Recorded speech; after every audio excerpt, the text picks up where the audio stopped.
with this old LeBron talk and with it being a slow news week and the additions of Kawhi Leonard going to Toronto and Jaylen Brown going to Philly and Giannis going to Miami, it got me thinking about, and I've said this before, that I think we throw around the term superstar very loosely in today's modern day NBA, where if I think of superstar, I think of a guy who can legitimately be, without question, I don't even have to think about it, a number one guy on a championship team.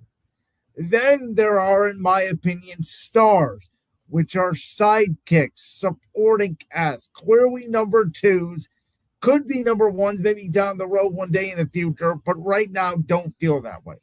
So with that in mind, I came up with a list, and I have a graphic. And I'm going to pull it on the screen right now, Josh, so you can see it. I know you haven't seen this yet. So this is going to open up. And it looks like it's a little bit cut off here. Let me see if I can maybe... Oh, it's a little small. Give me 1 second here. Okay. So I see our banner looks like cuts it off. So I will remove the banner. There we go. And you can see now, this is the list. And not in order, by the way. This is just a list of who I think are superstars in the league. At the door are players who are either young players up and coming or players who have been in the league for a while that I think could be a number one on a championship team, but maybe I haven't seen them definitively be the number one yet. And then guys who used to be superstars, but because of age and injuries, are no longer superstars. Right off the bat, first of all, Jason Tatum is Jay, so you missed that. You're right. That's on me. I understand why you put Kawhi Leonard in the no longer category because he's constantly injured, and all that. I would still put him in that superstar category, though, because he was the primary reason that Raptors team got to the NBA Finals, because they were going nowhere. They kept running into LeBron and couldn't get over that hump. But once Kawhi got there, there you go. Once Kawhi got there, that's what allowed them to get over the hump and win the championship. Maybe I'm reading too much into that. I don't know. But here's my counter to Kawhi. As we talked about with the Paul George trade, since Kawhi Leonard arrived with the Clippers in 2019, he has not made a conference finals. So how can I depend on Kawhi? That part is true. I understand that. But again, the Raptors felt like they had to trade for him in order to get to where they wanted to go. I understand that, but as we're also talking about, as we talked about last week, how many games are you going to get out of Kawhi? I think you're going to get 50, 60 games out of him. And I think that they are contenders in the East, but I don't think that they're definitive. Whereas Giannis, I still think is viewed universally as maybe a top 6, top 7 player, and he's been banged up, he's been injured, but they've been more nagging injuries. They haven't been more long-term, season-ending, always injured the way Kawhi's knee has been.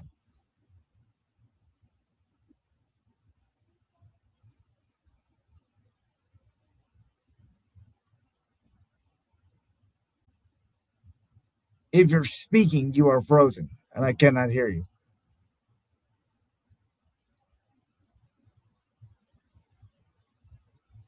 I think Josh might be frozen. Let me see.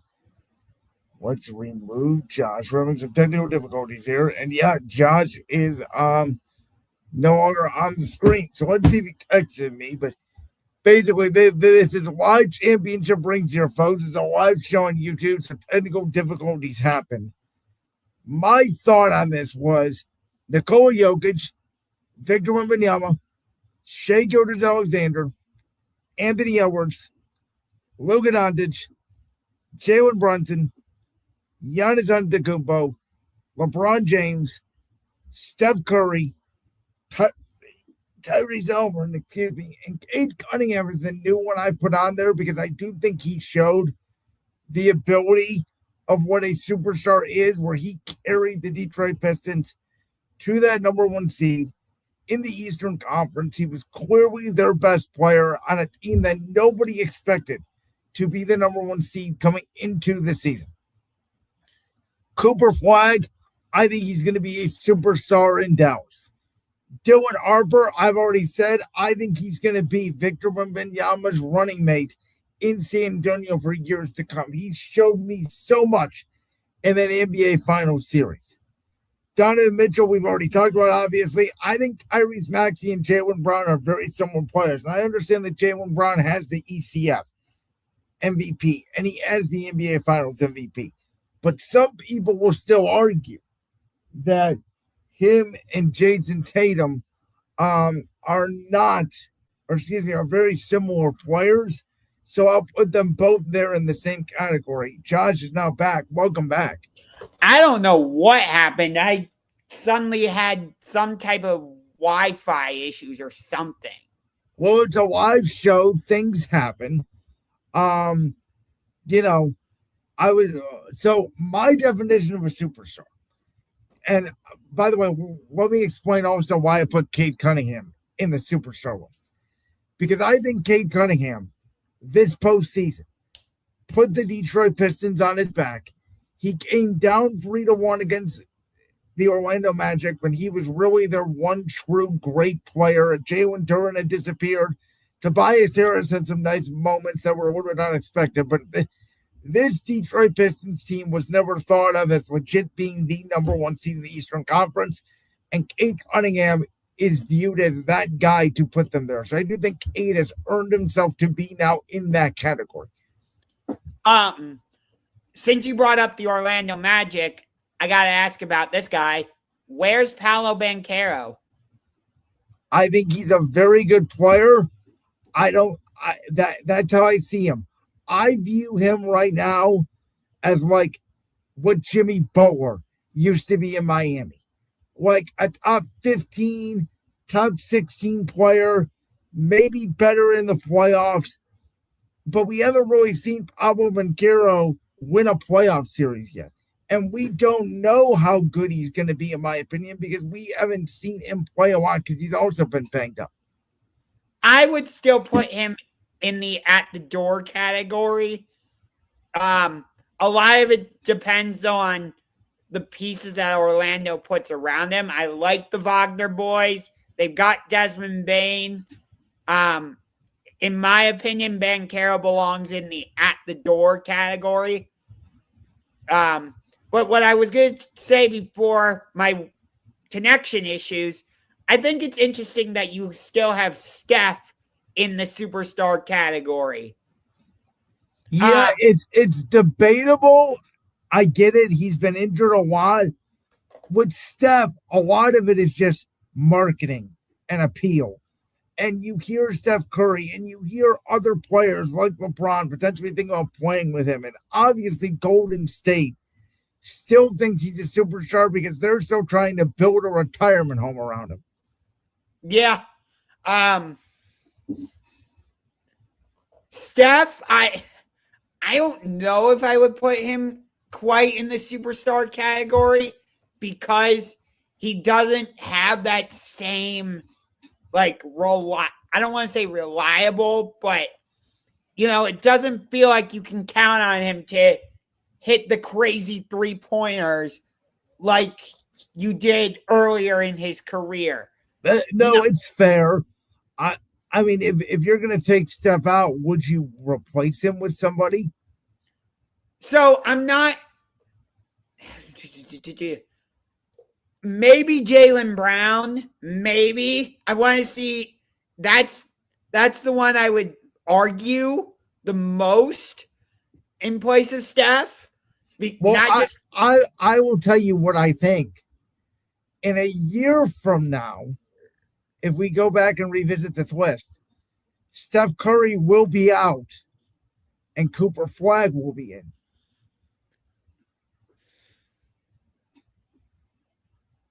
And I also think too, a year from now, if LeBron is no longer a part of the league, take him out.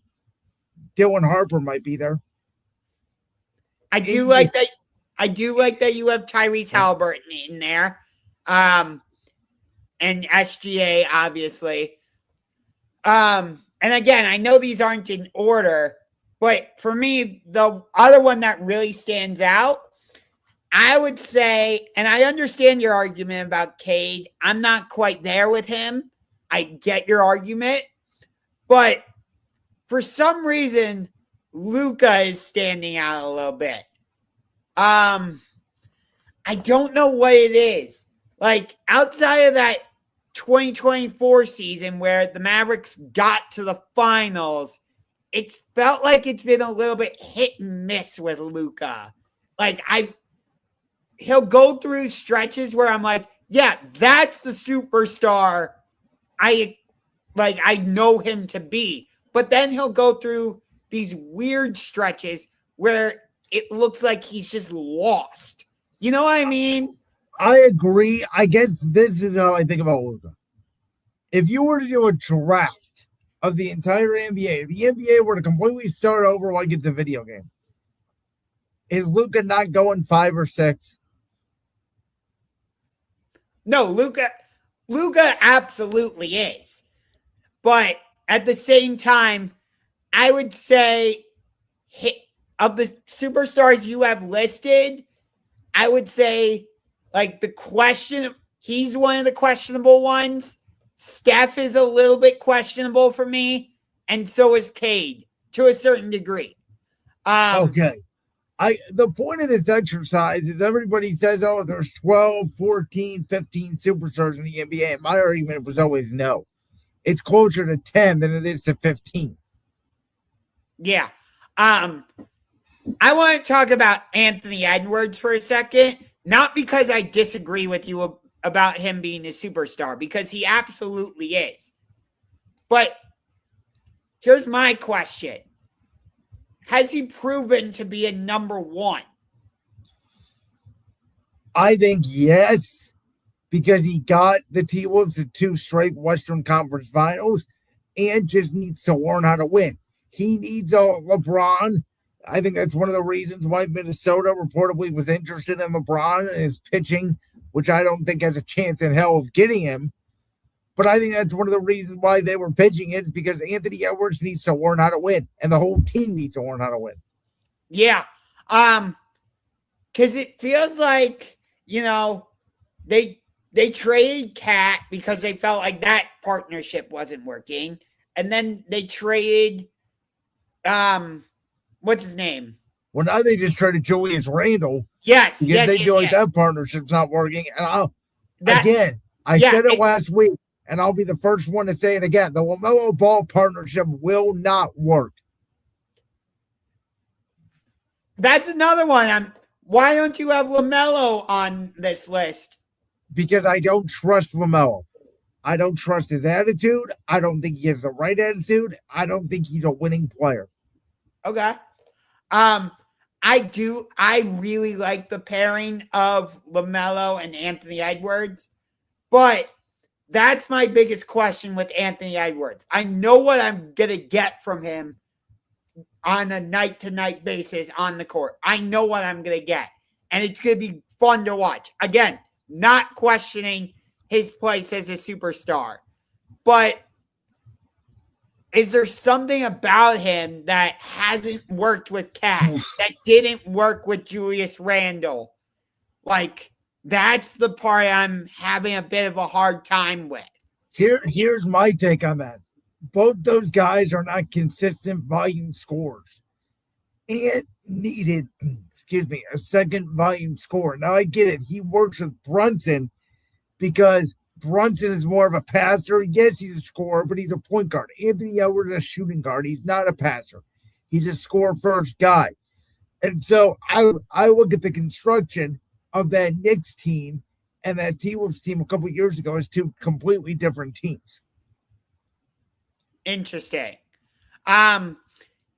Again, not questioning Ant's place as a superstar. It's just that one aspect that has me scratching my head a little bit. Jokic, I definitely agree with. Wemby, obviously. SGA, for sure. Brunson, whether you like him or not, you can't question what he's done. Little surprised that you still have Giannis as a superstar since he hasn't been able to stay healthy and he didn't really do anything in the playoffs since winning that championship. It's debatable, but again, it's with him, LeBron, and Steph. It's more of a legacy thing at this point, and they've accomplished more over the last half decade than a guy like Cade, Kawhi, Paul George. A lot of it too is leadership qualities, right? Giannis, Yeah. Giannis, I know is a 1A leader. LeBron, I know is a 1A leader. Steph, I know is a 1A leader. These guys, if they're not injured, I can count on them to be a leader. Durant is not a leader. Kawhi Leonard is not a leader.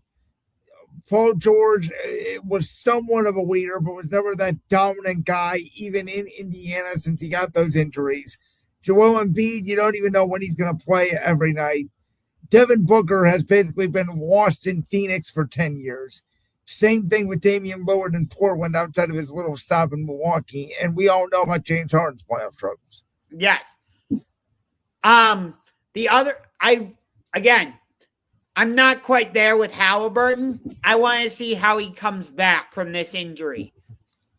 If it were up to me, I'd put Tyrese Haliburton in at the door. Yes, he had a magical 2025 playoff run. I get it.